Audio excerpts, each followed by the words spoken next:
What is up, guys? It is the Sound Alchemist, and I'm joined by the one, the only, Gershwan. And today we're back to answer your questions in another episode of For the Greater WAAAGH. This is a video series where we answer the questions left by you, the viewer. If you have a question for us, comment down below. Put a question in front of your question because we get to those questions first. And that is what All Might has asked us. His question is, since Abaddon has now been officially teased, what are your thoughts behind this? So yes, he is correct. I believe it was on Saturday. GW basically trolled everybody by saying everybody's favorite lieutenant has now been released.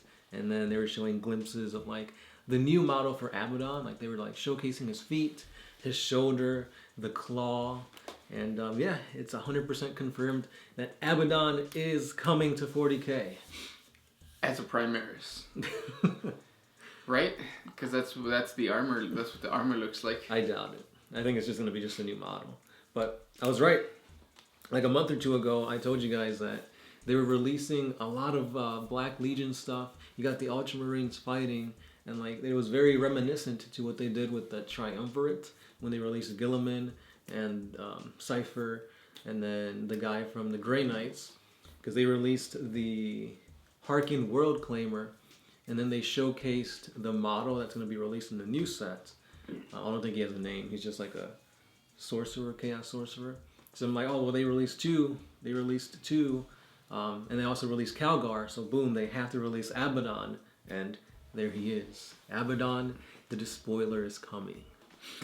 That's exciting for all Chaos Space Marine players, like you. Yeah. Are you excited to play more Space Marines? Chaos? Definitely, yeah. I can't wait to see his rules, if they changed anything up. But more importantly, I can't wait to build it. Because back in the day, I had an Abaddon model, and oh man, the meme is right. Abaddon the Armless. His arms were too heavy, they would never fit. So I can't wait to see this new sculpt, fully. And since we're on the same kind of topic, there's also a new box set that has been revealed. I believe it's called like Stormclaw or something. It's not Stormclaw. Shadow something. Shadowclaw. Basically, it's another box set where it's going to be Ultramarines versus Chaos. And every model in that box set is going to be brand spanking new. So we got new models for Chaos Space Marines. There's a new Primaris models. We've got a Primaris Librarian, it looks like. There's also like a new freaking Obliterator mixed with like a Hellbrute. That looks awesome. Is it the crab thing? No, there's a crab thing, another thing too. That's that thing that's kind of like standing and doing the thing, right? Yeah, he's got like 6 guns. It's like a Skaven model, kind of. Kind of, yeah. He could easily convert it to be a Skaven. But I'm super pumped. I'm really liking all these releases. I want to get Harkin World Claimer for sure. And then I also want to grab a box of Shadow Claw or whatever it's called. Because the models just look amazing. Yeah. I'm excited for the Ultramarine models. We'll see how it goes. Next question comes from Brian B. When a character disappears, is that basically just so GW can bring them back at some point? That or they don't have a model for it, like WAAAGH disappeared from the Codex, but that's because there's no model for it. There was a problem with the Tyranids. There was a Tyranid bioform that had the stats and everything, but didn't have a model, and then another third party created it, and of course they were profiting from it. And I think since then GW learned, don't put out stats unless you have a model. Yeah. I think that was the whole thing going forward with 8th edition, which is why we lost so many characters, because there's no models for them. Yeah, or the models were too old. Yeah. Next one. Cyberpunk Alchemy. With Mortal Kombat 11 coming out in April, which universe would win in a fight? I'd really like to see Onaga fight the Emperor, or Shinnok fight the Chaos Gods. Ooh, the epicness of this crossover. So it would be Mortal Kombat versus 40K. 40K? Yeah. That's difficult because I think like when you're dealing with Mortal Kombat, you're dealing with like kind of like the martial art, like, you know, key energy. And 40K, you're dealing with a gun. True. But I mean, you can say the same thing because like Sonya, she uses guns. Oh, does she? Yeah. In the Mortal Kombat movie, when they went to the tournament, there was a specific rule that said you couldn't have a gun, right? Right. And then, like, if you drop a Space Marine, you're like, well, I feel like a Space Marine could take out most Mortal Kombat participants, but yeah. I mean, it's freaking Mortal Kombat, so I mean, yeah, Sub-Zero Scorpion versus a freaking Space Marine, that'd be pretty cool. But I think, hands down, we all know who the one person we need in Mortal Kombat, and that is Shaggy. Shaggy? Mm-hmm. Which one is that one? Is From that Scooby-Doo? Oh, he was in Mortal Kombat? He should be. Mm. It's already been confirmed that he's not going to be in it, but he should be. Next question comes from X Gemini. Can a Hive fleet enter the Eye of Terror, and in doing so, consume and wreak havoc on Chaos Worlds and even the gods? Maybe. If it enters the Eye of Terror at this point, I think the Maledictum is like way too big, and it's not what it used to be.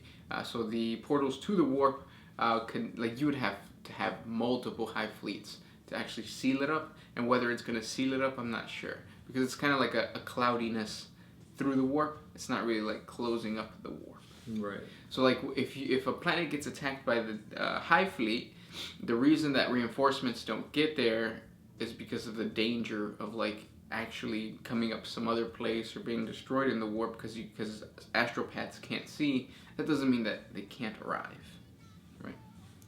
So yeah.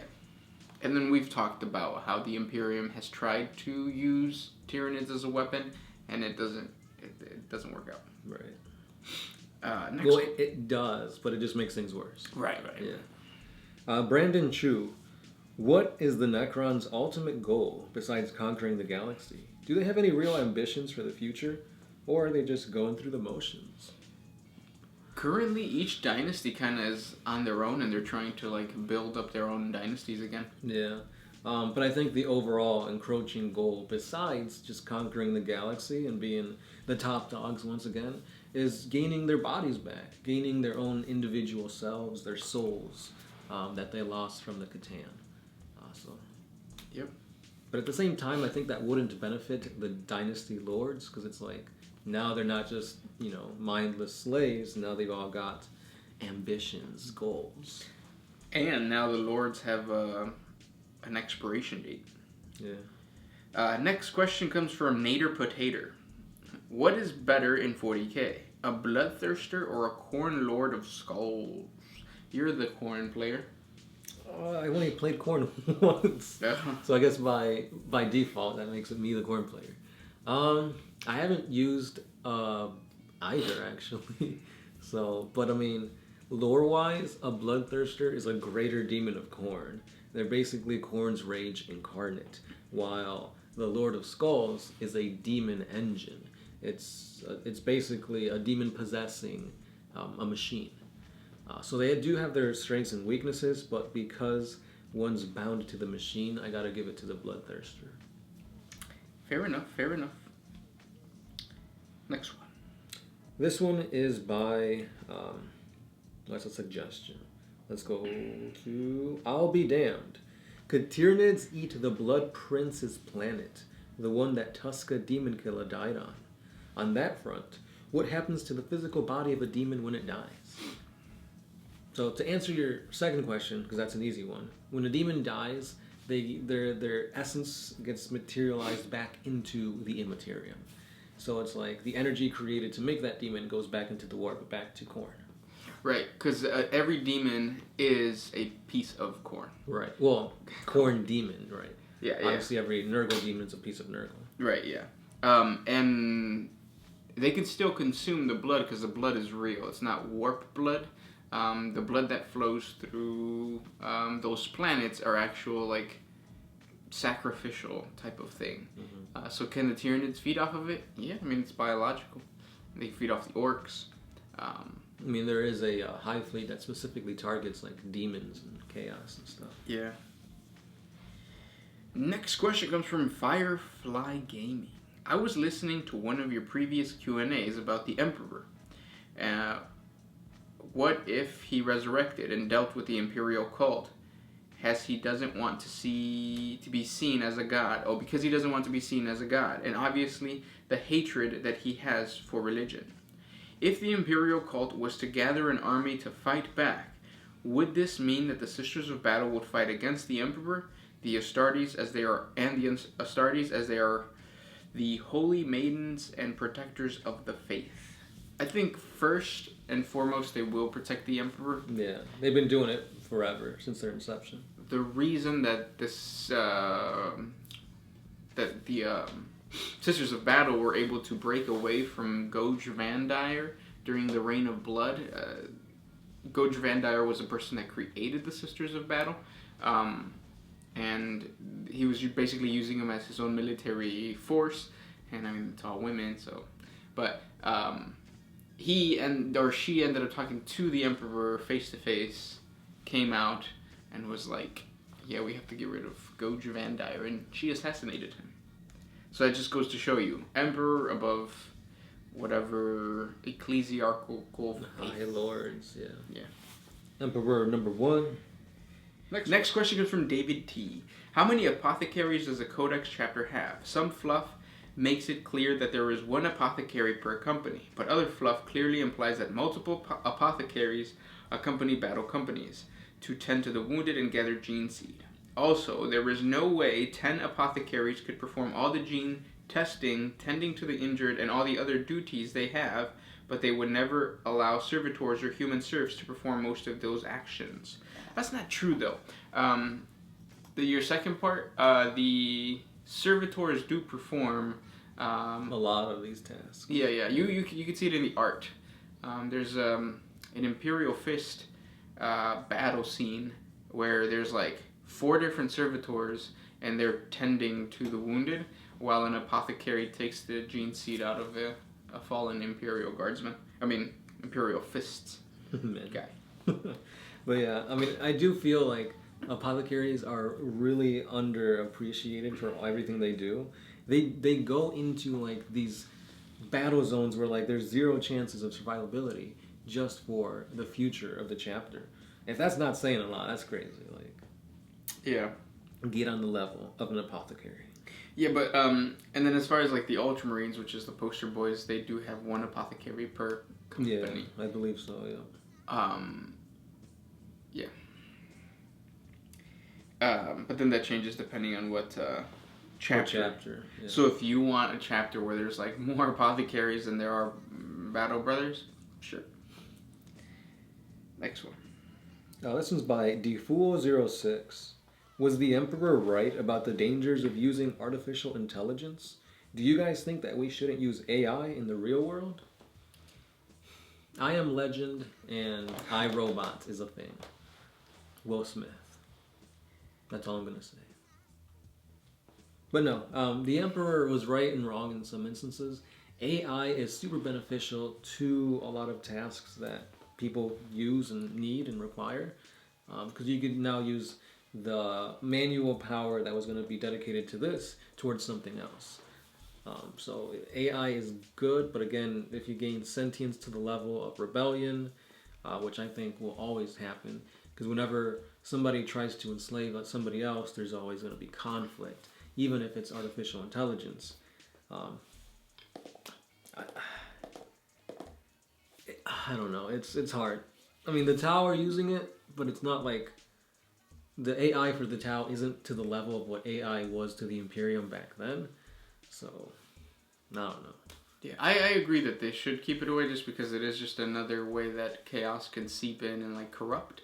As far as today's time, like you said, I think we should keep going with AI. I don't think it's that dangerous. It would only become dangerous when like they build it specifically for war. Yeah. And then it becomes like the rule that a robot's not supposed to harm a human. That doesn't mean anything. Like you can create AI to perform the task of exterminating an entire population if you want. Now. But nobody's gonna do it because common sense. I really don't think that anybody would. Because at the end of the day, like even the most evil person their end goal is not to destroy humanity, period. It was never to destroy humanity. It was to lift themselves up and their people in a way.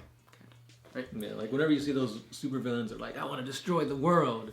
You live on the world. Like. Yeah, that doesn't really exist. Yeah. But yeah, those were the questions for today. If you guys have more questions for us, comment down below. And thanks for watching. As always, I am Jurassic Park Boy. Gershwan. And we are out.